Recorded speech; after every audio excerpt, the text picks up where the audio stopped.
Welcome to the Trade and Industrial Policy Strategies official podcast, Tips Talk, the show where we delve into the fascinating world of economics and its impact on global development. I'm your host, Ntombi Tshabalala, and today we're asking why it is important for local and provincial government officials in the Northwest to understand the impacts of climate change and the imperative to decarbonize our economy, as well as make that transition just. We find ourselves in Rustenburg today to see how government officials can turn policy into action. I'm excited to say that we have a special guest with us today. Lillian, it's a pleasure to have you here. It's a pleasure to be here as well. So before we start the discussions around the green economy and the just transition, please introduce yourself and share a bit about the work that you do. Okay, yes, my name is Lilian Sefike. I work for the Rustenburg Local Municipality. My position is a unit manager.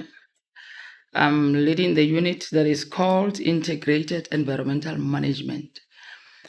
My day-to-day activities, responsibilities, I'm responsible for monitoring air quality, ambient air quality in the Rustenburg Local Municipality that is within the jurisdiction of the municipality.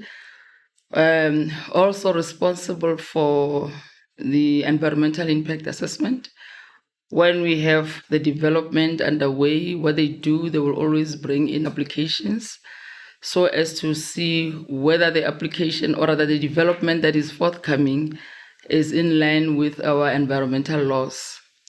And lastly, I'm also responsible for environmental education and awareness, wherein climate change is part of what I'm doing. And for us at the moment, we are, spreading the message on climate change and through our environmental education and awareness section. So we've had an intensive 2-day training on the just transition and the green economy, where we've explored everything from how to use policy to unlock green opportunities, as well as adapting strategies for a just transition. So from your perspective, what were the key takeaways or moments that really stood out for you during the training? Because this was not my first training on just transition as well as green economy, I've been always interested in, knowing the how part. But what stood up for me was the risks that were associated with just transition. Be it you go the just transition route or not. And then when you go through the transition route, all those risks that are, associated with, and how, as the local government, will be able to overcome those risks. And the other one is whether you don't go the route. I mean, it's just going to happen naturally. It doesn't matter whether you go the route or you don't go the route. And the only thing is just go the route and see to it that you apply whatever mechanism that we have to be able to, I don't want to say to rightfully succeed, but to be, in line with what is happening nationally. Because there's nothing that we can do. But I think that's what stood for me, those risks, because when I look at them and now take it locally, because what I'm interested in, I don't want to be, I prefer bottom up, because that's where things are happening, local government. And now when we start implementing, our communities will be sort of affected. The vulnerable groups, such as the people living with disabilities, we don't want people to be affected by this. So we must make sure that when we do our education and awareness, we, apply the principle that says, do not leave anybody behind. Take everyone along. Thank you.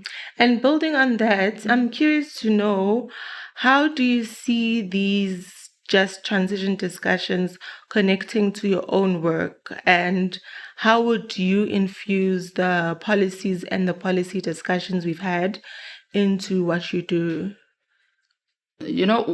As we're deliberating on just transition, it flows quite well with what I'm doing.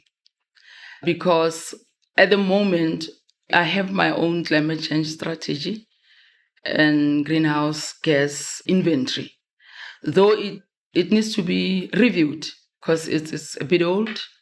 But now, as we go through this, I could see that they fuse it, together. But the other thing is we have the framework, the Just Transition Framework by the Presidential Climate Commission and DFFE. Then I think that's where, as the local government, we need to look and tap from it and develop our own, as well as the nationally determined contribution.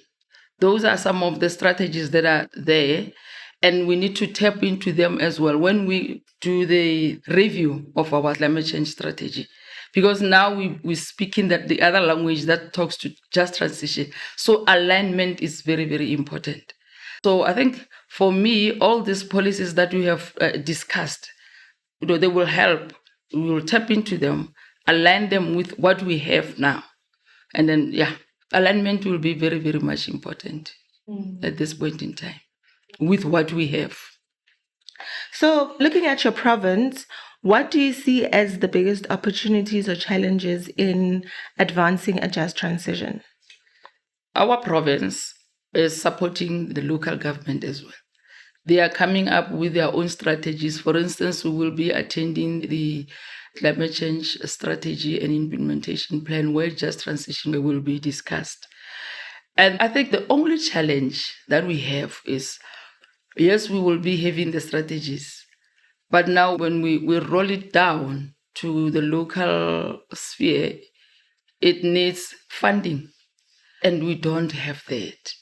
So I think that's the challenge. Though they are supporting with maybe when we are in need of a strategy, they will bring in the strategy.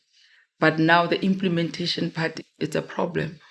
However, when we look at Rustenburg Local Municipality, we have what we call a green economy team or committee. The council resolved on that committee around 2018. So after that, what we did was to package all green economy catalytic projects. And then after packaging them, then we look into each and every one of them together with our local economic development, because this cannot be done by the unit integrated environmental management only.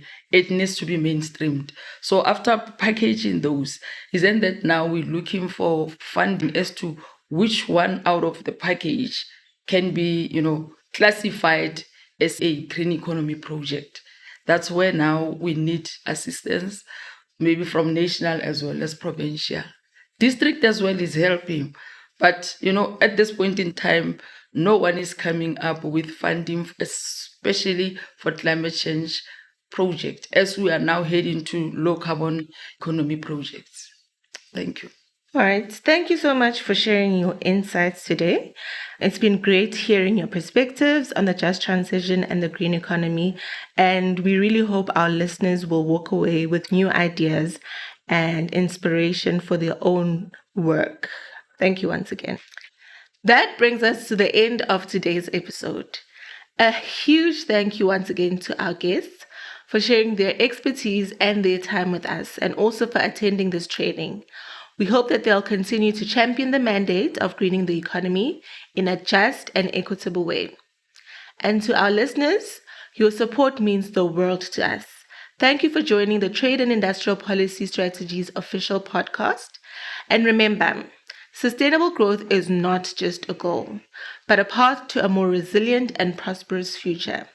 Don't forget to subscribe, like, leave a review, and connect with us on social media. Until next time, I'm Ntombi Tshabalala, signing off.